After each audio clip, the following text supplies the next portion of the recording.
guys, and welcome back again to another amazing episode. And as you guys already know, this is the Diaspora Transition episode where we have dialogue with diasporan who decided to relocate from the diaspora and currently living here on the continent. Today we do have here someone very special, a gentleman who decided to leave America behind to re-embark on a new journey investing on the continent of Africa. He relocated to the UAE first, but decided to move to the Zanzibar. And what you see behind me is a whole construction project that he's working on here in Zanzibar.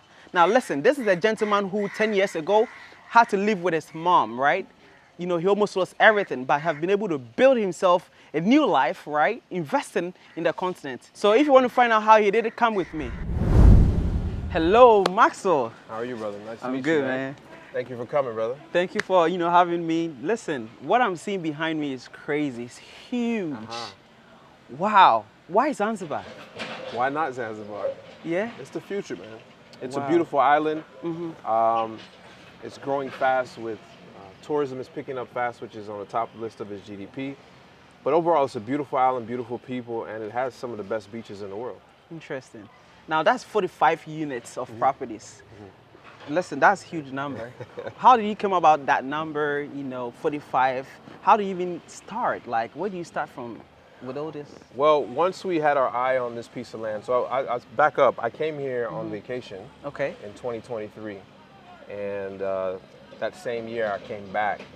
And so when I came on the initial vacation, it piqued my interest. I came back a month or so later and wanted to start looking for land just to see what it would cost, because initially my wife and I wanted to build our own beach house as a second home. I see. We live in Dubai and we want to have houses around the world. And so, this is a beautiful place. It's an island. It reminds me of Jamaica, which is, an island where my family's from, where I'm a citizen of Jamaica as well. And so it's we just came back and the second time, and we found somebody that was interested in possibly selling their property. So once I put in my letter of intent for that property, we started to do a feasibility study. And so my cousin, he's an engineer and draws an architect. And so I sent him the plot, and in one day he came back with a plan. Yeah. We did some changes along the way, but we knew that we could put 45 villas in here. And it's sold out. Yeah, we sold out in 45 days. Every single villa here is already taken for. It's already been reserved by, and surprisingly, a lot of people from America has bought in here. Yeah. I would say about 80%. Now, I'm curious though, I read a bit of your biography. When did real estate started for you? It's kind of a tricky thing. So real estate for me, when I got out of the military in 2004-05, I got into real estate as a traditional broker.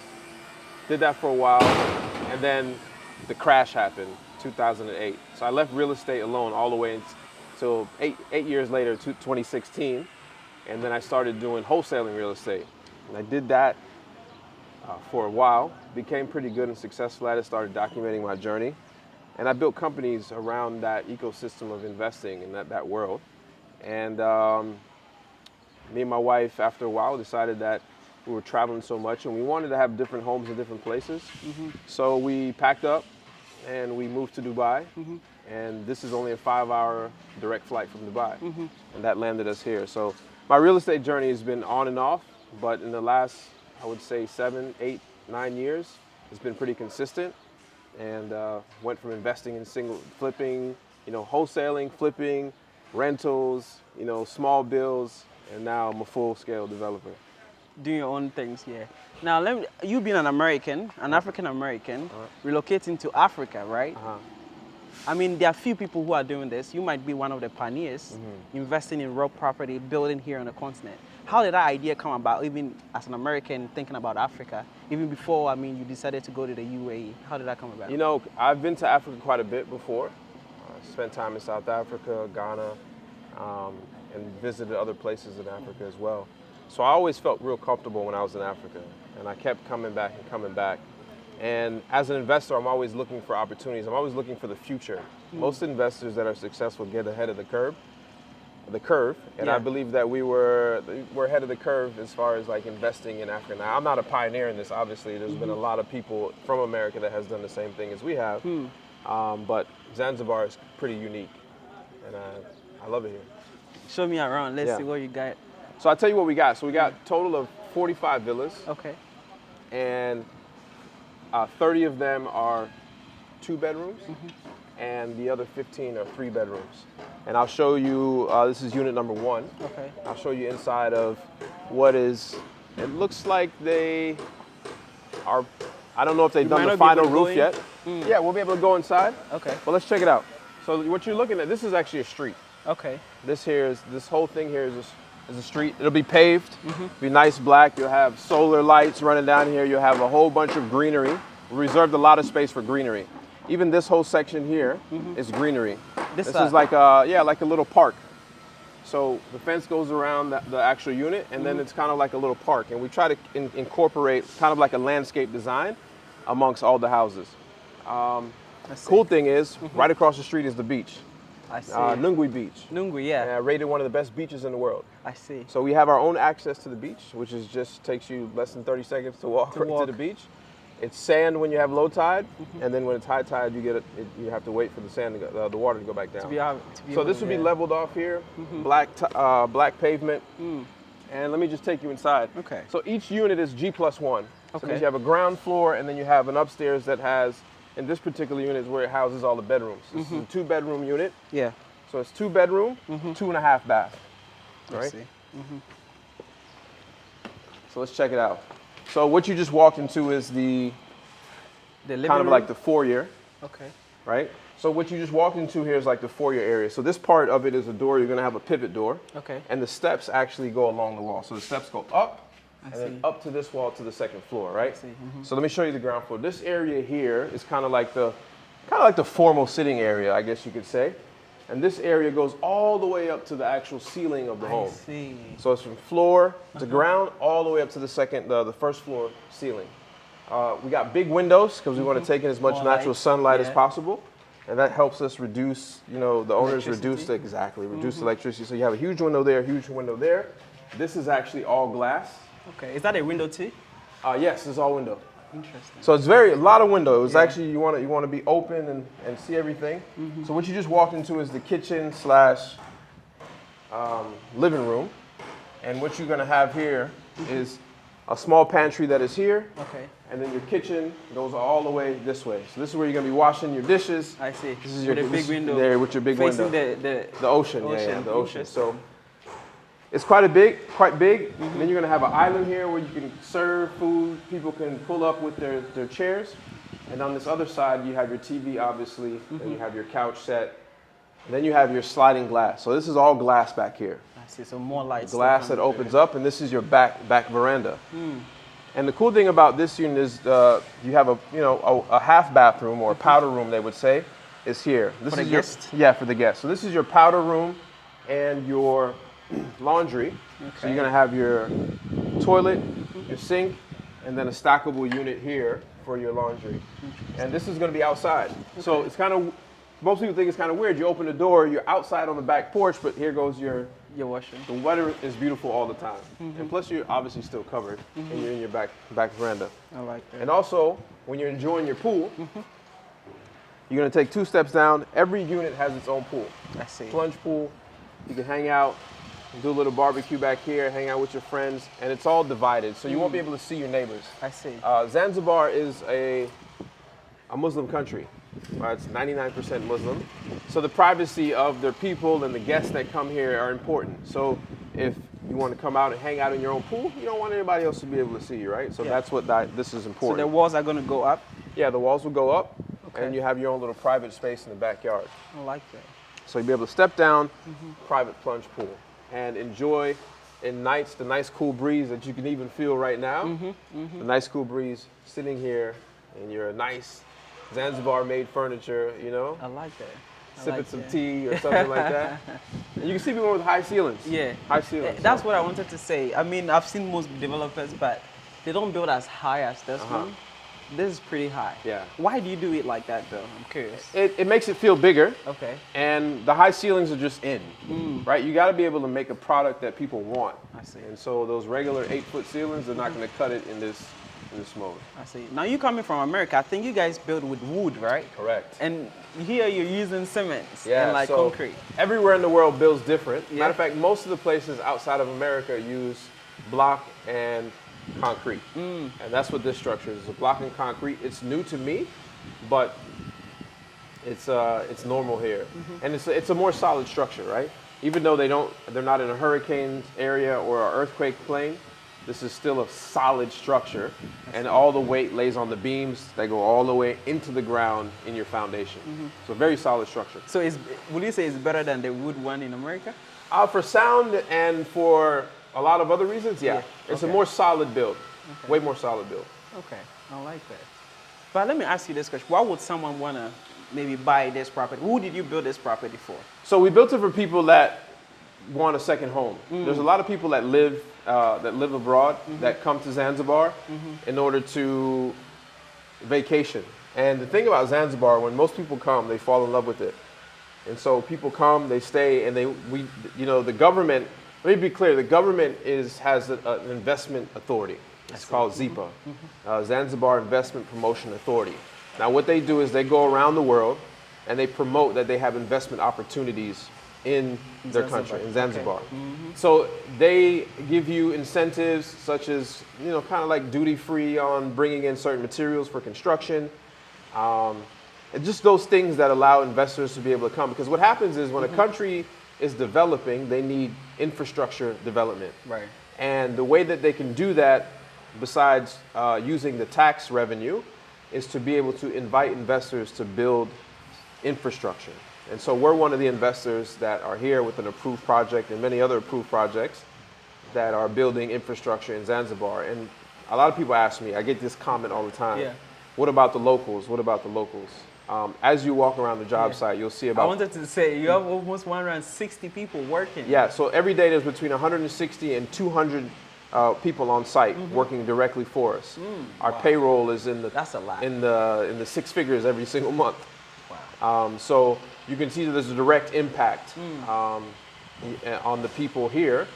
And these are not affordable units. Just like most development in countries are not affordable units. We do plan to build affordable units for the local community that they can get a bank loan on that's under a certain value that they can move into and make stretch payments over a while. And so our thing is not just luxury villas. We're here to make an actual investment into Zanzibar, whether it's luxury, whether it's affordable, whether it's mixed use. That's our goal, is to become the biggest real estate developer in Eastern Africa. And I see you on your way, because you do have a second project coming up. Yeah, which you did Unveiling on the 21st of September. Yeah. Before we dive into that, let's just see how the upstairs Yeah, let's go like. upstairs. What I want to do is I want to take you this way. Oh, damn. We would have to go through that side? You're afraid of heights? Not really. Not really? Come on, you can do it. If you fall, you'll be a meme instantly. And I'm double your weight, so don't worry about the weight.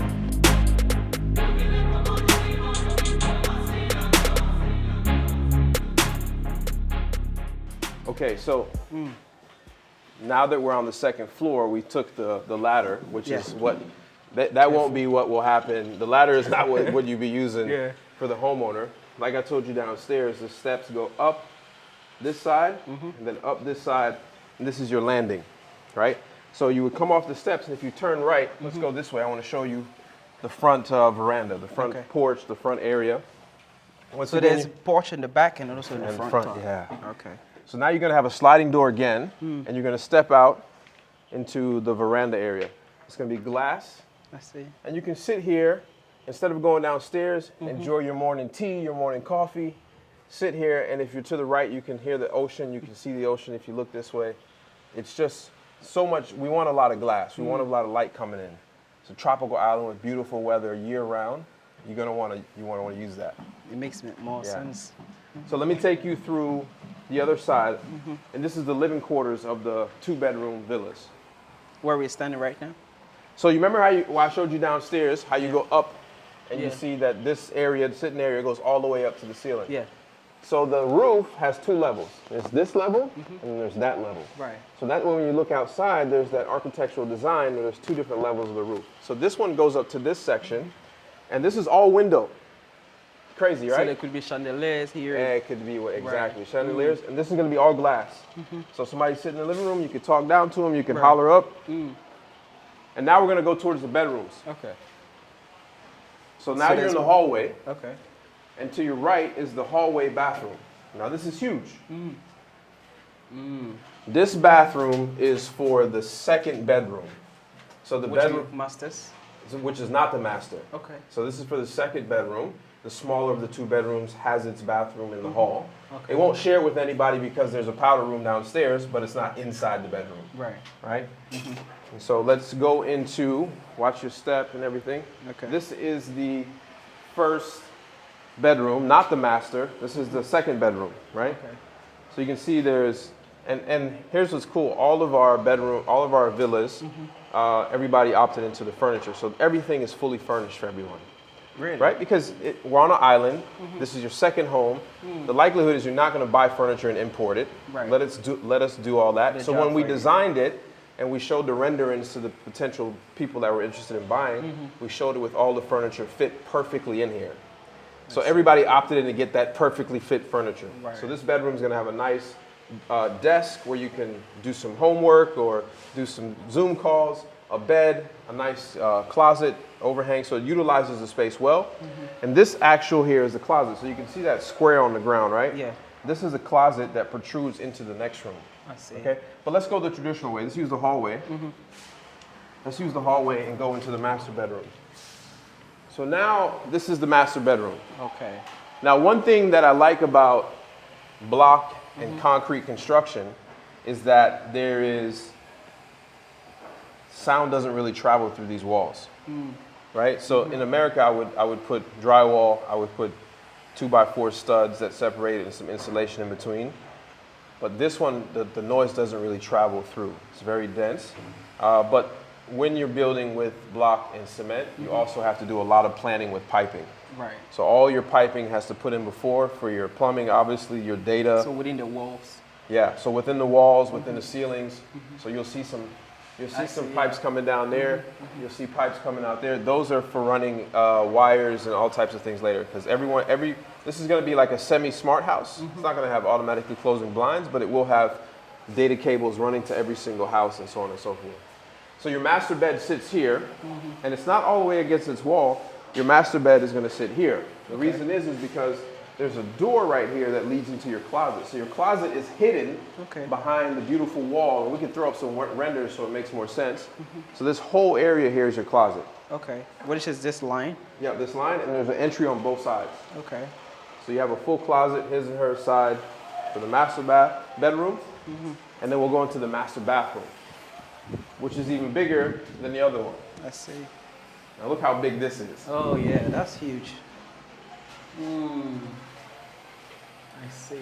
And I can't wait to actually do the finishes inside. We're using some new technology that we found. And one thing I would say about our development company and construction company, because we're both, we not only develop these, but we build it. So we design and build, which means everything's done in-house. So I visit a lot of countries. China is obviously leading when it comes to industrial stuff. So they have some technology that finishes these insides of these villas with something that is amazing. So I can't wait to show the finished product on that. It's something that's never been used in the entire continent of Africa. We're the first people to actually use it. So we're using it in this project, another project, and our new office tower that we're building. Interesting. And it will come into the finishing. It's going to do walls, floors, and ceilings, all one product. I see. It's going to be amazing. Comment down if you know what he's talking about. Nobody does. So yeah, this is the upstairs. So this one is 150 square meters, which roughly is about 1,600 or so square feet for people in America, if that makes sense. 1,600, 1,700 square feet. I see. So it's a pretty massive 2-bedroom villa, and it has its own plunge pool. And these villas sold prior to the launch of development for $185,000. Okay. So very affordable for people looking for a second home. And you asked before, who are our customers? Right. Customers that, like I said, are people that vacation here, want to have a second home somewhere. But also this home is going to be managed. This entire community is managed by our PADCO management. Okay. So we will do your Airbnb management. We do all the repairs in the house, in the neighborhood. We keep the yard clean. We make sure that your guests arrive. We do the laundry. We cook. All that stuff is inclusive with when you buy this property. So when you're not living in it, it's when you're not here, it's bringing you money.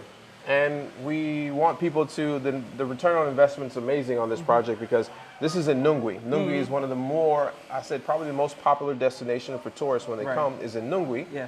And we took advantage of that and said, hey, you can have a second home and it can actually pay you. I like that. I like that. We'll dive into the numbers a bit because I'm more interested in the numbers in terms of ROI. But absolutely. So let's go look at the rest of the community and we'll walk around and show you. Awesome. I see. So what do we have here? So what you're seeing is there's 3 rows of 10 villas. Each row has 10 two-bedroom villas. Okay. So there's 32 bedrooms, and we're actually walking on one of the streets right now. So this is going to be a street that goes down the neighborhood. You're going to have a 6-meter street. You're going to have sidewalks. You're going to have trees and all types of stuff in front of the actual the villa, right? Because you don't want to have just crazy landscape, like you don't want to just have villas or nothing. So there's a lot of time, money, and effort spent into the actual landscaping into these type of properties. And I think it's kind of an overlooked part of real estate development. Yeah. But when we got this property, there was no trees. So for anybody that was wondering, there was really no trees. There was only bushes, very dense bushes that are about this tall. And so we cleared those bushes, and we're actually going to plant more trees than were here because there were none. So we're going to plant a lot of trees. So it becomes eco-friendly? Yeah, it becoms eco-friendly. These properties are going to be solar as well. So they can use grid. So the whole electric is solar? And they're going to be able to use grid. So you can choose. As a backup or something. Correct, exactly, backup. Interesting. Wow. So how much did this one sold for? The 2-bedroom? 2 bedrooms were sold for $185,000. Okay. What people have seen now is that similar projects like this that were done, even smaller, are going for about $300,000 now. Oh wow! So you can see in the same environment. Yeah, in this island, close by. 6 months into this project, this prices went from $185,000 to almost $300,000. Really? Yeah. So before you're done, it's probably more than that. Yeah, I suspect that people will probably sell as soon as just take done. the $100,000 and some profit and go away. But here's the incentive as well, right? So ZIPA and the Zanzibar government is saying, hey, listen, if you come here and you invest as an investor and buy one of these villas in our approved project, we'll give you a residency. Okay. So that means you get a residency for you, your family, your kids. You get to open up a bank account. You can work here. You can live here. I think that's cool. So and that threshold of getting that new residency is only $100,000. Interesting. So they're doing a lot to promote investment in Zanzibar itself, and I believe in the mainland as well. So, but Zanzibar is heavily focused on bringing people in, and it's working. People are coming in. And I'll tell you kind of how Zanzibar became popular so quick. During COVID, they were one of the only countries that didn't shut down.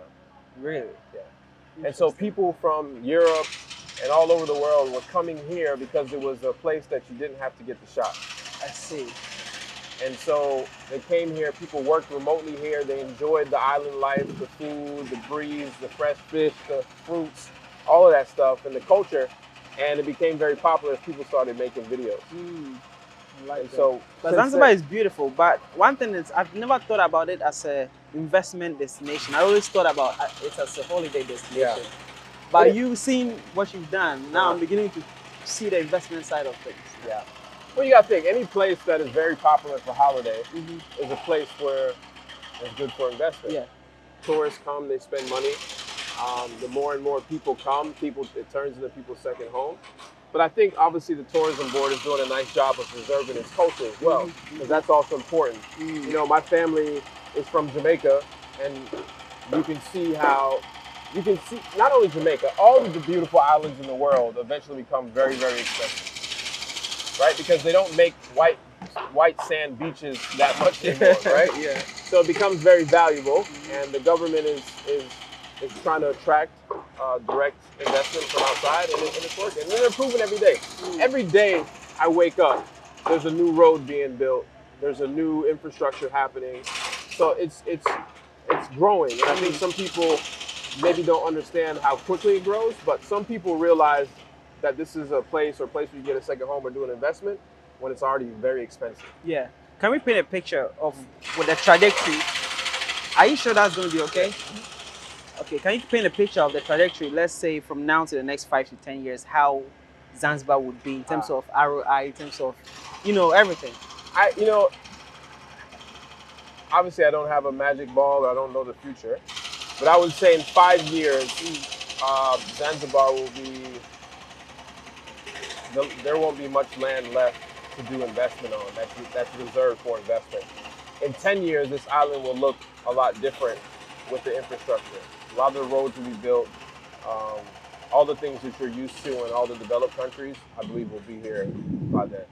And as an investor, that's too late. As a buyer, that might be fine with you because the price of an island on white sand beaches that is in the Indian Ocean is kind of pricey. So on these units particularly, you're going to see somewhere between a 15 and a 20% ROI. All right, annually. Yeah, ROI annually, and that's based on using it as a short-term rental. I see. I like that. Interesting. Just know that there's hotels in this area that charge $5,000, $6,000, $7,000 a night. Really? Yeah. Oh wow. Oh wow. Yeah. I'll tell you, this is a very popular place. I get fear of missing out when I hear numbers like this. Yeah. Don't worry, there's always an opportunity. Some people get it early, some people get it after, but I think the growth there is going to be amazing. I get worried. I've spoken to some few Americans outside of Africa when I was traveling. I met some few Americans in China when I was there. Spoke to them about coming back home, come invest into the motherland. It's developing. But people have this kind of resentment towards Africa, thinking it's what it is 20 years ago. Yeah. Nothing works there. It's just hungry children. But you're doing this and you're telling me that you might get your ROI in 2-3 years, and there's the numbers. You might not even get land to buy in the next 5 years. Yeah. When you see these people react to Africa that way, what comes to mind? Well, I don't believe it's resentment. I believe it's a miseducation. Obviously, there's good and bad areas of everywhere. I can show you good, bad areas of where I come from, where you would think it's a developing country. I can show you other areas of America where it's a developing country. So yeah, there is poverty, obviously, in Africa. I would say that Africa's not for everybody right now. Even if you're African American. Really? I don't believe so, because you have to be able to. Most people are not willing to give up what they have in order to get something new, right? So let's not paint everybody with the same brush. I think people from America that come to Africa and invest are somewhat visionaries, and they kind of see the future, and it's okay, and it's clearly it's okay. Not everybody needs to come to Africa. It's fine. I think in the future some people will regret that they didn't, but and some people will say, I'm glad I never did. So I don't ever try to paint something with a brush. Some people are misinformed. Some people are willfully ignorant. But the ones like myself who have came and saw, I'm not preaching back to the other side to say, come over. Really? No. Because the proof is in the actions. I mean, listen, I lived a very good life in America, right? Obviously, I was successful, multiple businesses, made lots of money. I just finished building my 20-acre ranch with horses, and me and my wife lived in it for 1 year. We built it, and we moved. We still have it. Yeah. We built it, and we moved. So it's not like I was living like bad there. Away from, So I'm not saying that this is for everybody. But the reason why I asked you that question is ownership. Yeah. We always say black people don't own anything in America, Majority of people don't have lands. They don't have something that they can call their own, right? And if you have it, how much money you have to pay to be able to keep it, right? And then this Africa gives you the opportunity to have something like for real for yourself, right? So I always feel like I need to get my brothers to come here. I've seen the goodies. I want them to come take advantage of it. That's why I asked you that. But for some people, they'll never come. Really? And it's okay. It's okay. And I think if if you're gonna try to get everybody or most people to come, I think you may exhaust yourself. The ones who see it will see it, and eventually the same people who said they would never come will only be able to come here on vacation because they didn't take that opportunity. Obviously, investors look for the future, and most people live in the past or the present. I see. And I think that's the difference between a lot of people. I see. Obviously, yeah. And you can look around. Like I said, 80-90% of the buyers were Americans. So, and some of them never came to the continent. So the narrative is changing. People will slowly come to it. Not everyone will, and that's okay. We got to be okay with that, right? Okay. Because you got look at Ghana, for example. Right. Ghana can turn into just another Atlanta if everybody comes. Yeah, yeah. So I think it's selective people that actually want to move the country forward, the continent forward. And I'm honored. I'm humbled to come back or come to Africa. You know, even though my bloodline is West African, I'm in East Africa right now, but I'm humbled to come back and be able to participate. And when I look back, you know, God willing, I'm here 30 years from now, I'll be able to be like, I played a part in the new industrial revolution, the new development in Africa. But that's not for everybody. Just like every African American in America is not an entrepreneur. Some people have 9-to-5 jobs, and that's okay. That's okay, yeah. Right? So you can't paint them with the brush. I like that. Yeah. Okay, when you say it like that. Yeah. But why didn't you choose Ghana? Because listen, Ghana is everywhere. Ghana was more famous. More Americans knew about Ghana before. Listen, when they mention 5 countries in Africa, people would mention Nigeria, Ghana, South Africa before they talk about Tanzania. 100%. So why would you just look at all these countries and still choose, I mean... For me, whenever I see somebody running somewhere, I run the opposite way. Okay. And so because of so many people going to that destination, I felt like it was a place where I need to go the opposite way. I see. Okay. And so in doing so, and that's kind of my investment strategy altogether. When a bunch of people are going one way, I need to go the other way. I see. And so, not saying Ghana is a bad place to make investments. I've been there. I've made some investments with some friends, not in real estate, but I've made some investments.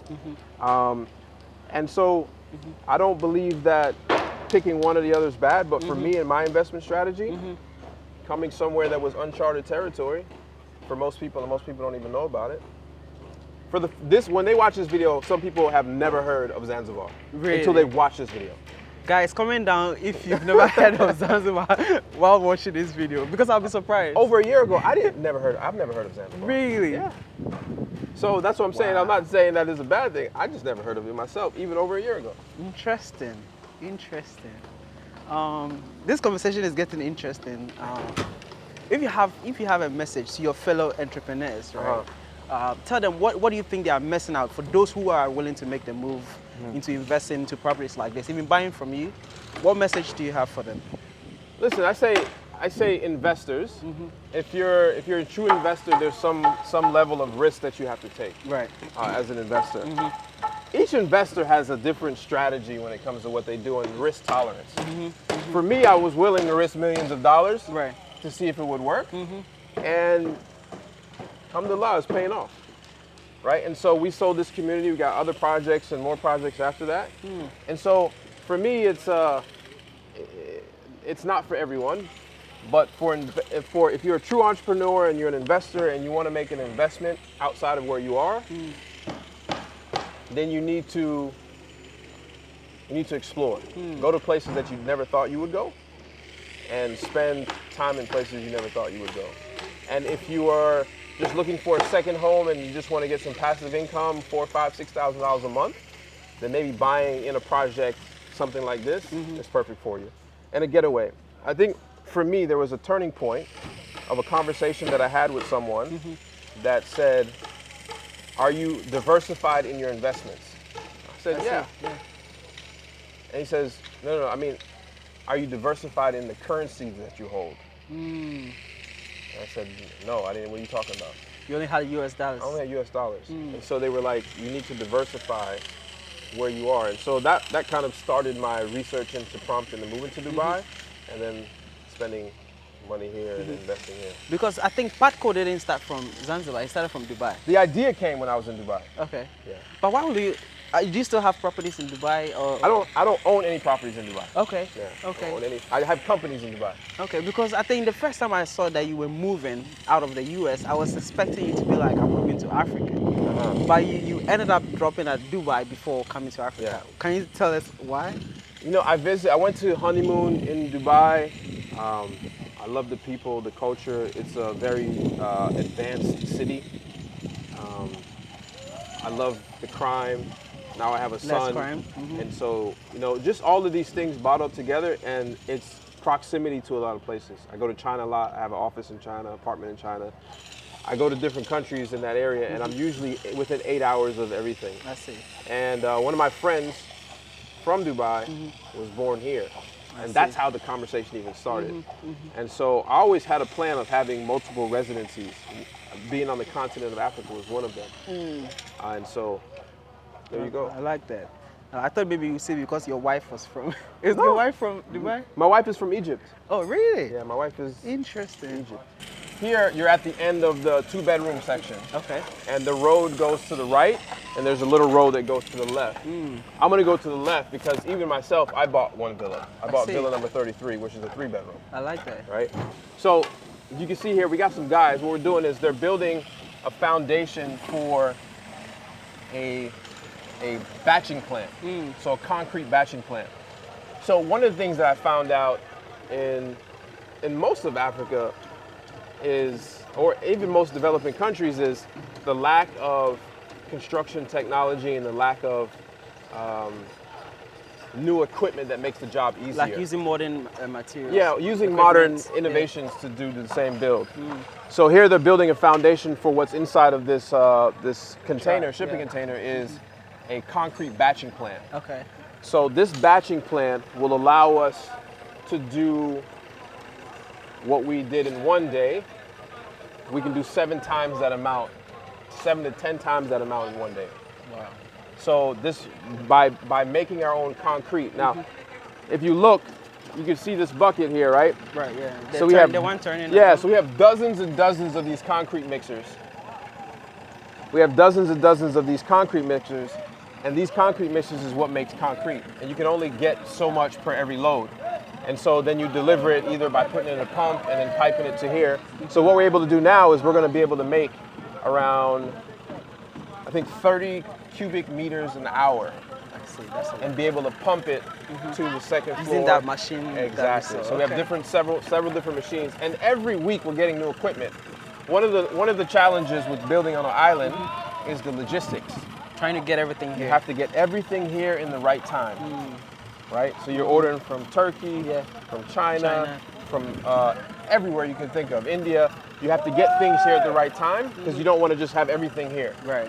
And so our procurement process is where we learn how to make the money.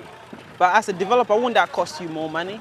Trying to get like all this heavy equipment in our initial project, all the equipment costs us money. So everything you've seen so far is ours. So yeah, you spend money in building, but like I said, what's different between us and most developers, we're designed to build. We design it and we build it. So everybody you see on site works for us. I like that. Right? So we have a construction company, and on days we'll have 200 people out here working.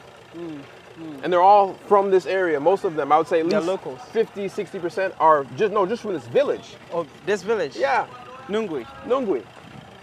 And we've trained them over the last 6, 7, well, even before we started construction, we trained them. So now people have developed new skills, and we train people on equipments that they had never seen before and made the processes easier. But let me ask you, I mean, I've met a few entrepreneurs who said it's very hard working with the people on the ground here. Yeah, it's true. How did you I have local partners. Okay. So you'll see people that are actually from Zanzibar that are working with me that I've made partners in the business. Okay. That they have actual shares and equity in the company. And so you can't come in here like a bull in a china shop and try to wreck everything. You have to adapt to what they're used to and slowly change into what is going to work best for your company. Because the hardest part of building any company is the people. The people, yeah. Right? The process is setting up the processes, the people, but then you also have to respect their ways of doing things and then teach them how to do new things. And these guys are the best. They all play football together, soccer, what we call in America, on Saturdays. I even have a Padco jersey. So yeah, we have fun. These guys are smart. And what I understand now that I'm here is they were under-resourced. What do you mean by that? Elaborate on that. They didn't have the tools. Okay. We've got big excavators, small excavators, concrete track pumps, everything that makes it more efficient. Instead of bending rebar with another pipe, we have machines that bend rebar. And they know how to operate and bend rebar. So we're going to train somebody on how to batch concrete, right? Get the right mixture for the right job, for the right time. All these things that they just didn't have. You see the buckets and the wheelbarrows. We don't do that. We eliminate all that stuff. This is beautiful what you're doing here. Now, in 1 year, this will be fully done. This one is going to be done in the next 6-7 months. 6-7 months. Is it easy? It's not easy. What has been the greatest challenge, like trying to, put all this together? Blooper. What has been like the greatest challenge you faced trying to put all this together? In I would say in America, everything is efficient as far as like how you do things. Or at least I would say if it's not efficient, I'm used to that way. You have to learn a whole new process, how to buy land, how to develop, how to get approvals, how to do changes, how to do logistics. Like here in America, if we ran short on something, I would just run to Lowe's or Home Depot, pick up some, or roll to my no. So you have to plan. You have to plan it out. Like even this is a light. This is a light. So this thing extends into the air. It's not anything crazy, but this is something that so that it can work at night. They can work safely at night. Safely at night. With bright light. And you bought all this? That's yours. Yeah, we bring everything in. So let's look at. So this is number 31, 32, 33. This is my unit, but I'm going to show you the unit that's more done. Okay. This is my unit. So I'm going to live in the same community. This community has a coffee shop, has a gym, has a gathering place. And where is the gym going to be located? So all of this is a road, and you can see where the 2 bedrooms end and where the 3 bedrooms start. Yeah. The road's only 6 meters, so for a lot of this from here is all the way around is green area. Green area, okay. Yeah, and I'll show you on the map.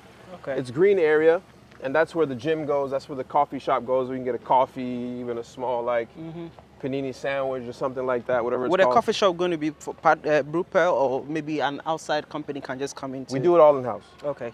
So Padco Hospitality owns a brand called Culture Cafe. Okay. So instead of the entry being here, the entry's here, this is your door. See, much bigger living room area, right? Yeah. But it's the same size as the first one or no? Bigger. Bigger, okay. It's 25 square meters bigger, which is around 300 and so square feet larger. Okay. So now you can see this is your entertainment living room area. That's your kitchen area. There's going to be a window there. So you got your kitchen going along this wall and that wall. This is your area. This is your back sliding doors. Yeah. But the thing different about this unit, no pool. Every single unit has a pool. Really? Every single, all 45 have its own plunge So what's pool. it different? There's a bedroom downstairs. Okay, I see. So the 3rd bedroom is downstairs, and you have your bathroom, and you have, this is your bathroom here, full bathroom. Okay. This is your washer and dryer area. This is the 1st bedroom that's downstairs. I see. Big window. Big window. Take advantage of the light. I like that. Upstairs is not done yet, so I can't even show you that, but you it can see doesn't exist. that they have it ready to pour. Why we haven't poured yet is we can show them the yeah, we can show them the rendering, yeah. Mm. But then you jump out to your backyard. Mm-hmm. How big is going to be? How big is the pool going to be? I don't know the exact dimensions, but you can see this is it goes from the middle of this here to that wall is the whole backyard. The pool, okay. Yeah, and then the pool is kind of a back against the wall. And it's like a plunge pool raised up a little bit. I see. And the designs are the same? Designs are different.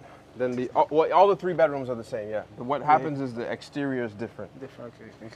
So we have 3 different colors of homes. And the exterior is done with also another technology that we got from China. Which is? You have to see it. Yeah, you have to see it. I'll bring you back when we do the.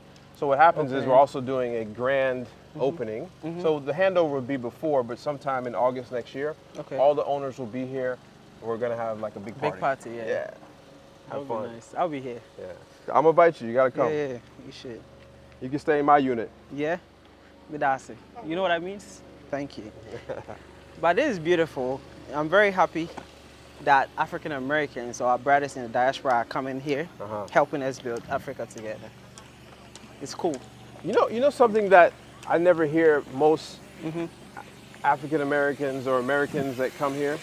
We also get some pushback from people that are from Africa coming back to Africa to do Really? investment. Oh, read my comments. Read the comments. What did they say? We're the new colonizers. Yeah. But it's better than like it's a very small amount. Okay. But that just goes to show you not everybody is intelligent. Yeah, I know. But so I never paint everybody with the same brush. You know how anyways, it would be like the first question I asked you. Other ethnicities are rushing down here, investing, buying up all the lands. Right? And then we are pushing our brothers out saying they're the new colonizers. Yeah. While other people are buying it anyways. Yeah, correct. Self-hate. You know what I'm saying? Self-hate. Yeah. Just because I look like you. Yeah. And you've been taught not to like yourself, you automatically don't like us. Okay. So you can see how wide this is. Look at that villa there, and look at this villa here. Yeah. The road is only 6 meters. From the sand? From all the way, so you see this whole area is gonna be grass essentially. So the road only goes from like, I would say here, so right there, to right here. So everything on that whole side is green. This is all green. All the way to that side, and then it joins the other one. Okay. So these back ones are 3 bedrooms as well. They're just at a different stage of the construction process. Is that one a bit higher than the other one? So the elevation, what you don't see here is there's gonna be a lot of backfill coming in. You got to put a lot of dirt in here. So this whole area rises up quite a bit. Yeah. Okay. But I see you've used felt. What is it called? That rubber thing? Oh yeah. Is this place waterlogged? No. Yeah. So what that is when you lay your foundation and you tamp your foundation, you have your base. Okay. And what you want to do is put a vapor barrier in between the ground and concrete, because believe it or not, concrete is moisture wicking, meaning that if anything underneath is wet, the concrete will suck it up and you'll have it in your house, and then you'll have mold in your house. So after you tamp, you spray for termites, then you lay down that vapor barrier, you put your rebar in, and then you pour the concrete on top of that. I see. In my country, I've seen a lot of development. The wall starts to wear off, the paints and everything. It's because they didn't do that. It's because the moisture is starting to wick up through the actual property. So it's important that you do that. And the cool thing with this whole entire project, I get to do all of this with my cousin. He moved from Jamaica just for to this island. No. Oh, he's here. Permanently? Yeah, he is a director and a shareholder in the company, and he's also the engineer that designs everything and the architect. Nice. You're lucky. Now that's a 3-bedroom. How much are those going for? How much did these sell for? 205 or 225? 225. Okay. So 185 for the 2 bedrooms, and the 3 bedrooms are 225. Then you might as well just get 3 bedrooms. But these actually, believe it or not, this was something that I learned in the process, was the demand for the 3 bedrooms were much higher. These sold out first. Before the 2 bedroom? Yeah. Okay. Like much faster. Interesting. Yeah. Okay, so the next development is going to be all 3 bedrooms going up? No, I still have a mix. Okay. The next development, which I'll show you, is 115 units. So we go from 45 units to 115. More than triple. Yeah. But the difference is that we're going G+6 on 5 buildings, and we have beach. This is a beachfront property. We have 8 villas that are 2 bedrooms and 3 I think bedrooms. 8 or 10 villas. 10 villas. Yeah, and 2 of them are real big, and the other 4 on either side are big, but not as big as the middle one. So G+6, the 3 bedrooms are at the penthouse. So each building has 2 3 bedrooms that sit at the top. Amazing views. And this is in town. Okay. So this build is more for the other East African that are business people from the diaspora like Oman, GCC, because they can come land at the airport. They're in there 10 minutes, but it's an amazing area. Okay, close to the airport. 10 minutes less. 10 minutes away from the airport. Less, yeah. Less. Interesting. But why would you finish this project and still want to continue and still keep building? Like, if people are watching and asking this question, what would you say? I'm not even going to finish this project. We have 2 projects going simultaneously. But the reason why we keep going is because I'm not here to just make one project, make money, and leave.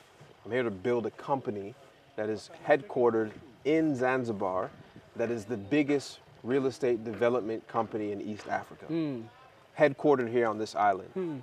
So after we'll have plans, we'll go into the mainland, Dar es Salaam, we'll develop in Kenya, Malawi, all these other places that are around. You know, we'll go to all of these places. Mozambique.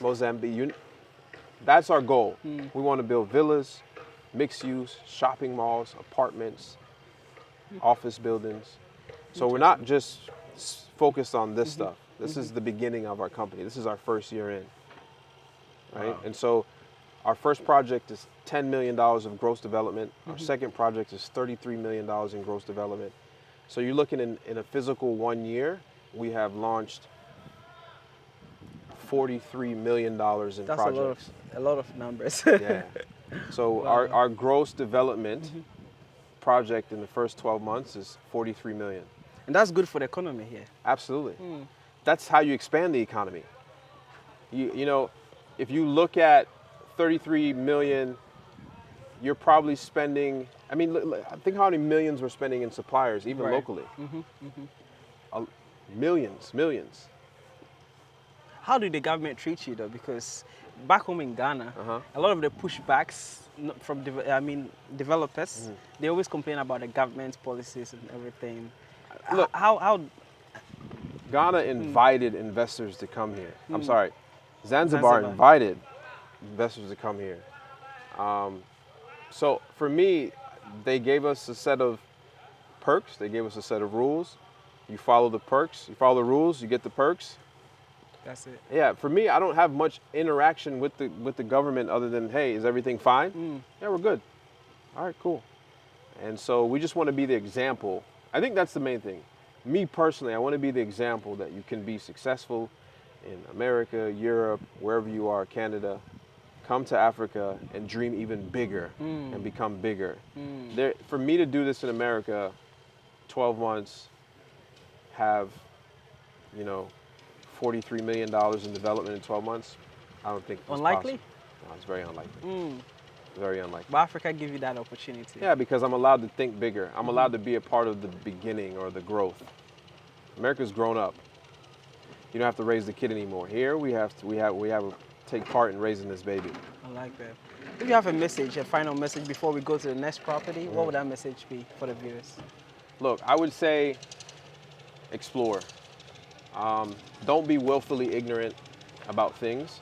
Go get your own perspective on everything that you want to learn. And I think that will change your mind when you physically see it and feel it and smell it and taste it for yourself. I believe that you will be able to make up your own mind without any outside influences. And I'll tell any entrepreneurs that if you are an entrepreneur wherever you are in a developed country and you want to dream big and you have the right intentions, you invest into the future, not into the past.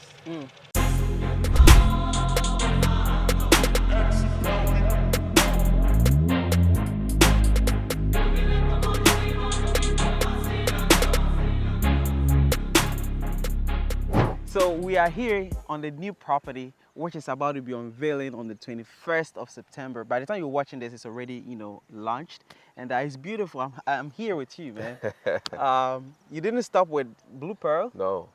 You literally just right away, to this project. Yeah, right away. And this is, I'm excited for this project because this project is close to town. It's 10 minutes from the airport. It's in a already affluent area called Chukuani. And we named this project Chukuani Shores, obviously, is because it's oceanfront. Yeah. And so we have big plans for this one. How did it come about, though? Briefly. Part of my job as the CEO, we have other partners. We have the engineer, my cousin Andre, he's a partner, and we have other people who are partners, and everybody has their own role. And as a CEO, my role is to find new property, find new, things to do. So we did a feasibility study on this. We partnered up with someone called Mr. Mahoma, who is an engineer that has built the tallest buildings in East Africa. I see. Right? So he's our partner on this project, and he designed something that was amazing. And so when we said, let's work together, we did some refining a little bit. We made it even better, and we said, let's do this. And so now we have a project that is going to be 115 units. 115 units. Yeah. And so what that is 5 buildings. We have 5 buildings that are G+6, ranging with 3 different apartment types, 1 bedroom, 2 bedroom, and your 3 bedroom penthouses at the top. Now there's only 10 penthouses at the top, 2 at each building. And we have villas at the front, and these we have what we call a luxury villa and a super villa. We have 2 super villas, and then we have 8 luxury villas. I see. And we have a big community pool, and we're gonna be building a jetty out to the ocean. Yeah. I see the ocean right Yeah. So you're gonna be able to walk out to the ocean, Yeah. and if you have a boat at the end of that jetty, you're gonna be able to get on your boat. And that's it. Yeah. The ocean is yours. Yeah. Walk me around. Where would be, the G+6 be? So right now you're basically standing in a community pool. Okay. And walking area. So see. there's a boardwalk that's in the front. So we have to build a retaining wall that goes down and retains all the dirt, because the ocean usually takes away some over time. It takes away some land.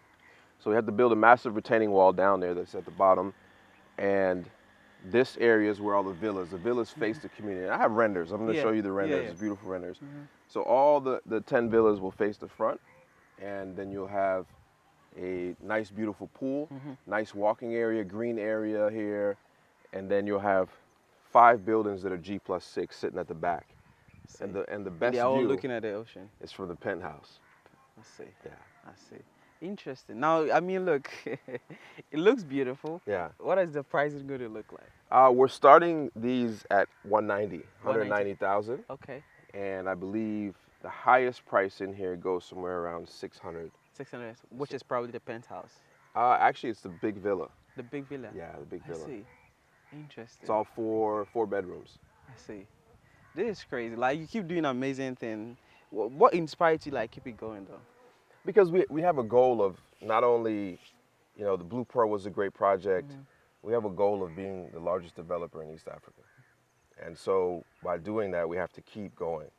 Now, as we unveil this project, I, as the CEO and the visionary, I've already moved on to the next project. So we have another project called Dafu Village. Dafu. Means coconut village. Okay. And so I can't talk much about that project now, but that project will launch after this one gets to a certain completion. And I see. Now you've developed Blue Pearl. You're about to develop this. What would you tell people who probably purchased from Blue Pearl? What are they going to be expecting from this that probably wasn't in Blue Pearl? So Blue Pearl is, they're both unique in their self. Blue Pearl has individual swimming pools. It's what we call second line, so right behind the ocean. This one's on the ocean. The thing about this one, and this one's closer to town. A lot of business people come into Zanzibar from the mainland, and Dar es Salaam, a lot of other East African places. A lot of people from Oman. This is probably more suitable for them because they don't have to take that hour drive from town to Nungwi. They can pop in, pop out, and they can still make money with their villa. As they're not here, they can rent it out. I see. I like that. This is beautiful. I mean, the ocean here. I've seen the renderings, which is, amazing. Yeah. I wish I would have what do I do to get one unit out here? So we're unveiling in a few days. September 21st, we're unveiling in a few days. I think by the time they see this video, It's already out. It's already out. Yeah. So there's 250 guests that are coming to our unveiling, but there's only 115 units.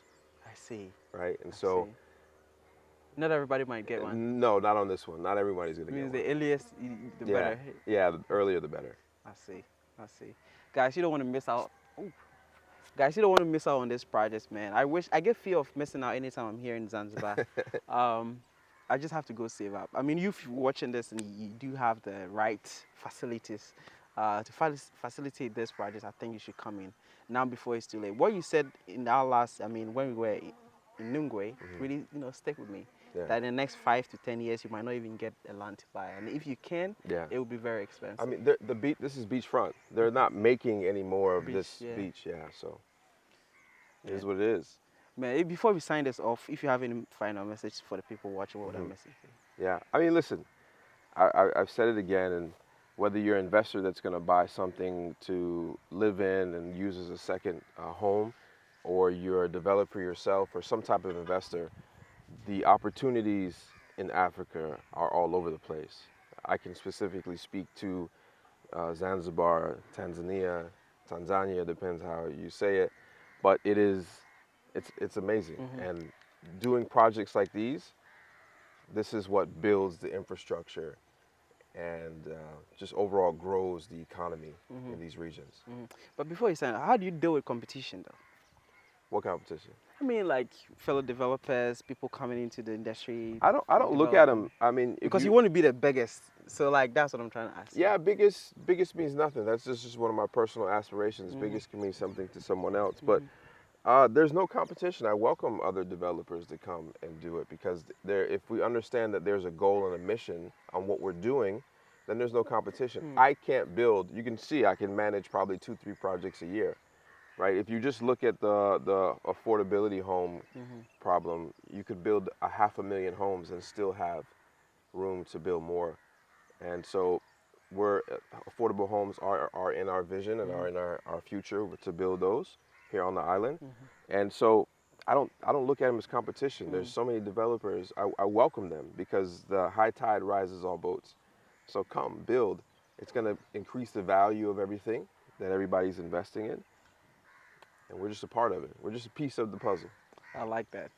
I mean, grab yours before it's too late. All right. Thank you so much for watching. This has been an amazing, amazing conversation. And thank you for inviting me. Absolutely. Anytime, bro. You're welcome anytime. Thank you, man. All right. Like, share, and subscribe. Comment down below.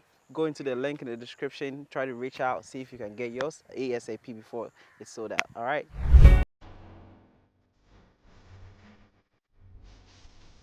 Welcome to Chukuani Shores, where luxury meets the serene beauty of Zanzibar.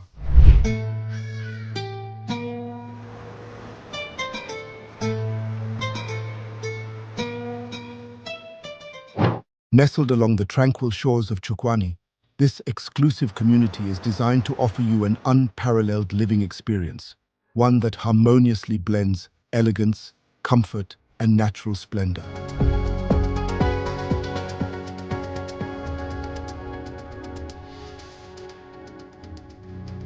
Discover a place where every detail has been meticulously crafted. Our super villas and luxury villas redefine modern living, with expansive spaces that open up to the sounds of the ocean and the warmth of natural light.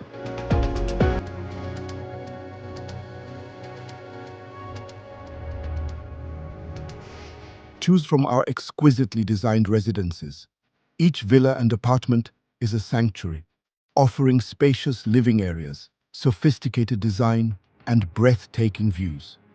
This is more than a home, it's your private retreat.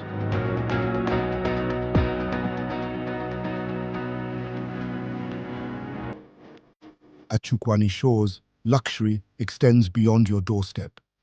Dive into relaxation at our beautifully designed pool. Enjoy an exciting game on the paddle court, or find peace in our lush, landscaped gardens.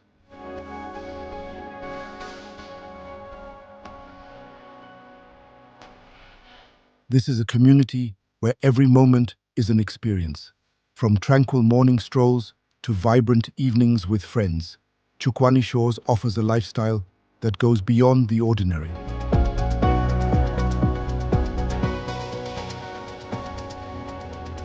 Imagine a life where elegance and serenity surround you, where every day feels like a retreat and every view is a masterpiece. Here at Chukuani Shores, you are not just purchasing a property, you are becoming part of an exclusive community that celebrates the finest things in life. Welcome to Chukuani Shores. Welcome to your new life.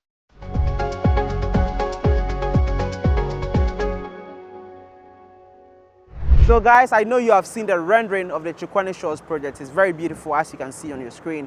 If you want to grab yours, go to partcode.com, get yours now before it's too late.